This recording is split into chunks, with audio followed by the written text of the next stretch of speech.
सुबह सुबह प्रभु जी दया तेरी नहीं है, रात भर तेरी वफादारी भी।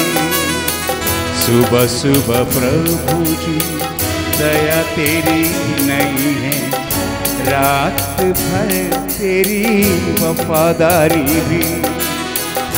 वर्णन करूं मैं कैसे प्रभु जी, करता रहूं मैं बस तेरी स्तुति। वर्णन करूं मैं कैसे प्रभु जी, करता रहूं मैं बस तेरी स्तुति। ऐ मसीह तू महिमा पाए, नाम है तेरा महान। जय मसीह की। हमारा परमेश्वर ने हमें एक और नया दिन प्रदान किया है, प्रभु के वचन सुनने के लिए फिर से एक अवसर। आज का दिन वास्तव में हम अपने परमेश्वर के महानता को, प्रभु के प्रेम को ग्रहण करने पाए। स्वागत है आप सबका इस कार्यक्रम में। आज की रोटी शीघ्र ही आने वाला प्रभु यीशु मसीह के मधुर नाम से तहे दिल से प्यार भरा नमस्कार। आइए हम मिलकर प्रार्थना करें। स्वर्गीय पिता परमेश्वर, आपका पुत्र यीशु मसीह के प्रेम हमें आज के दिन याद करते हैं। पिता परमेश्वर ने जगत से ऐसा प्रेम किया, उसने अपना इकलौता पुत्र दे दिया, ताकि जो कोई इस पर विश्वास करे वे नाश ना हो परंतु आनंद जीवन पाए। प्रभु जी, हमारे आनंद जीवन के लिए आपके ओर से किया गया प्रत्येक बातों को धन्यवाद के साथ स्मरण करने के लिए हमारे आत्मीय हृदय को खोले परमेश्वर। प्रभु जी, जो प्रिय लोग प्रार्थना मांगे हैं, प्रतियों के परिस्थिति तू जानते परमेश्वर, बीमारियों में प्रभु जी, अन्य प्रकार के समस्याओं में जो लोग परेशान हैं, उन पर दया करे, कृपा करे। मेरे प्रभु, हम आपकी ओर ताकते हैं, मनुष्यों पर, प्रधानों पर हमारा भरोसा नहीं है। हमारे आशा, हमारा विश्वास, हमारा भरोसा हमारे परमेश्वर पर है, जिसने हमारे लिए प्राण दिया। हमारे देश के अधिकारियों के लिए, हमारे सेना के लिए, हमारे पुलिस डिपार्टमेंट्स के लिए, प्रभु हमारे हालेलुया देश के प्रत्येक लोग जो इस समय पर इस महामारी से लड़ रहा है, हम उन्हें याद रखते हैं, उनके लिए प्रार्थना करते। प्रभु परमेश्वर ने उचित रीति का प्रतिबल दे, सुरक्षा प्रदान करे, देश के अधिकारियों के अधिकारों के अधीन रहने के लिए हमारा सहायता करे। प्रार्थना सुनने के लिए धन्यवाद, यीशु मसीह के नाम से आमीन। आज के मनन के लिए हम परमेश्वर के पवित्र वचन से एक पद पढ़ेंगे, एफिसियों की पत्री 2 अध्याय के 8वें वाक्य। क्योंकि विश्वास के द्वारा अनुग्रह ही से तुम्हारा उद्धार हुआ है, और ये तुम्हारी ओर से नहीं वरन परमेश्वर का दान है। अनेक लोग अपने आप को आत्मिक मानता है, कोई बुराई नहीं है।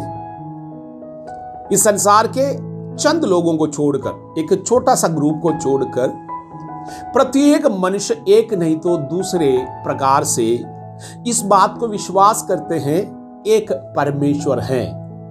उस परमेश्वर के द्वारा प्रत्येक बातों के, वस्तुओं का सृजन हुआ है।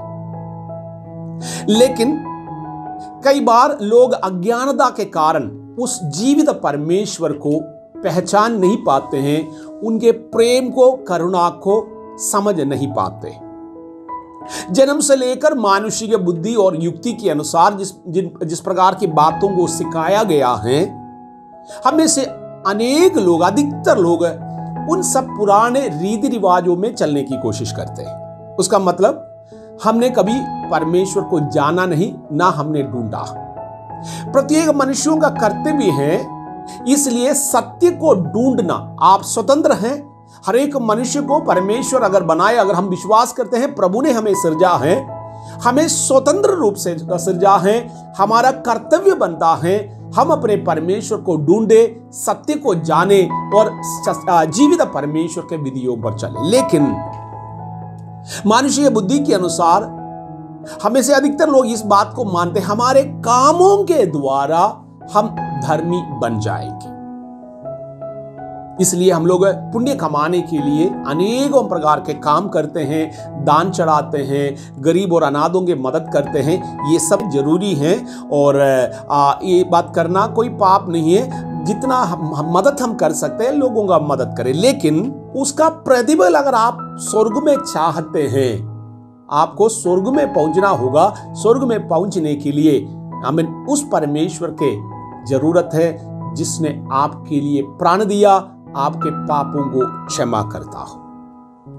एक दृष्टांत अगर हम दें, हमारे पुण्य के काम किस प्रकार के होते हैं। एक बाल्टी में काला पेंट अगर हम डालते हैं, हमें मालूम है चाहे जितने भी सफेद पेंट उसके अंदर डालते रहेंगे, उसके बावजूद भी वो काला पेंट कभी भी प्योर व्हाइट बन नहीं सकता, कभी नहीं बन सकता। हमारे पुण्य के काम भी इस प्रकार के होते हैं। पापों के साथ हम लोग हमारे जीवन के अशुद्धियों को जब तक नहीं छोड़ देता है, हमारे पुण्य के कामों से कोई फायदा नहीं होता। उस बाल्टी से काला पेंट फेंक दीजिएगा, सबसे आसान तरीका यही है। उस पेंट को छोड़ दीजिएगा, उस बाल्टी में आप सफेद पेंट डाल दीजिएगा, वो सफेद हो जाएगा। इस प्रकार हमारे परमेश्वर के लहू से अगर हम धार्मिकता और पवित्रता प्राप्त करते हैं, जैसे हम मैंने कहा कि काला पेंट को फेंक देना है, इस प्रकार हमारे पाप के स्वभावों को पूरी रीति से हमारे अंदर से निकालने की जरूरत है। ये वचन जैसे हम लोगों ने पढ़ा है, प्रभु के वचन कहता है, हम में से कोई भी व्यक्ति अपने कामों के कारण धर्मी नहीं बने हैं। मसीह यीशु में जो विश्वास है, उस विश्वास के अनुसार हम लोग धर्मी बन गया। क्या प्रभु यीशु मसीह के विश्वास के द्वारा हम धर्मी बन सकता है? क्रूस के मृत्यु के बारे में हम लोग अगर सोचेंगे, प्रभु यीशु मसीह की मृत्यु पुनरुत्थान के विश्लेषण अगर करते हैं, कई बार हमारे मनों में ऐसा सवाल भी आता है, यीशु मसीह अपने आप को क्यों नहीं बचाया? मृत्यु से लोगों को जिलाने वाला परमेश्वर, अंधों को आंख देने वाला परमेश्वर, पापियों को छुटकारे में लेकर आने वाला परमेश्वर, अनेकों के मन फिराव उनके जीवित रहते समय पर हुआ। लेकिन यीशु मसीह इतना कमजोर क्यों था? वो क्रूस से स्वयं नीचे क्यों नहीं आया? मेरे प्रियो, सच्चाई यही है, यीशु मसीह अपने पापों के कारण क्रूस पर प्राण नहीं दे रहा था। अगर यीशु मसीह अपने पापों के कारण क्रूस पर मृत्यु सहरे होते, यीशु मसीह वहां से बच करके निकल सकता था और कोई दिक्कत नहीं था, क्योंकि प्रभु यीशु मसीह के पास ऐसा सामर्थ्य है। स्वर्गदूत उनके मदद के लिए आ सकता है, पिता परमेश्वर पवित्र आत्मा निरंतर उनके सहायता के लिए तैयार रहता है। लेकिन प्रभु यीशु मसीह के आगमन के उद्देश्य अपने स्वयं की रक्षा नहीं था, प्रत्येक मानव जाति के पापों के उद्धार के लिए आया। प्रभु यीशु मसीह पाप बन गया है।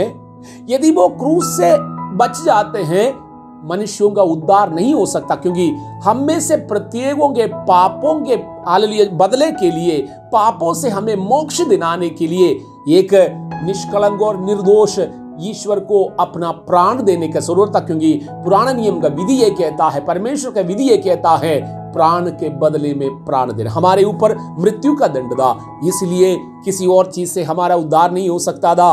प्रभु यीशु मसीह प्राण के बदले में हमें बचाने के लिए अपना बहुमूल्य प्राण दिया, रक्त बहाया। इस कारण हम लोग छुटकारा प्राप्त किया। इसलिए कामों को आप करिएगा, प्रतिफल मिलेगा यदि आप स्वर्ग में पहुंचते। तो स्वर्ग में पहुंचने के लिए विश्वास के द्वारा प्रभु यीशु मसीह में हमारे लिए जो अनुग्रह हुआ है, उस अनुग्रह के लिए हमें योग्य बनना जरूरी है। वो प्रत्येक के ऊपर अनुग्रह करना चाहते हैं, आपके ऊपर अनुग्रह करना चाहते हैं। आप चाहे कुछ भी मानता हो, कुछ भी विश्वास करता होगा, आप अपने कामों के द्वारा पुण्य कमाना चाहता होगा, मेरे प्रिय मित्र, परमेश्वर आपके ऊपर भी कृपा करना चाहते हैं, अनुग्रह करना चाहता है। हम लोग अपने कामों के जरिए नहीं, मसीह यीशु में जो अनुग्रह है हमारे लिए विश्वास के द्वारा, आपको केवल विश्वास करना है। आपको कोई चढ़ावा की जरूरत नहीं, कोई रीति रिवाज के काम करने की जरूरत नहीं। धार्मिकता के जीवन व्यतीत करें, अपने पुराने मनुष्यत्व को त्यागे, पाप के स्वभावों को छोड़े। आज के दिन प्रभु के वचनों के अनुसार अनुग्रह के लिए आप योग्य बन जाए। प्रभु आपके ऊपर अनुग्रह करे, विश्वास के द्वारा अनंत जीवन के लिए योग्य बने। यीशु मसीह के नाम से आमीन।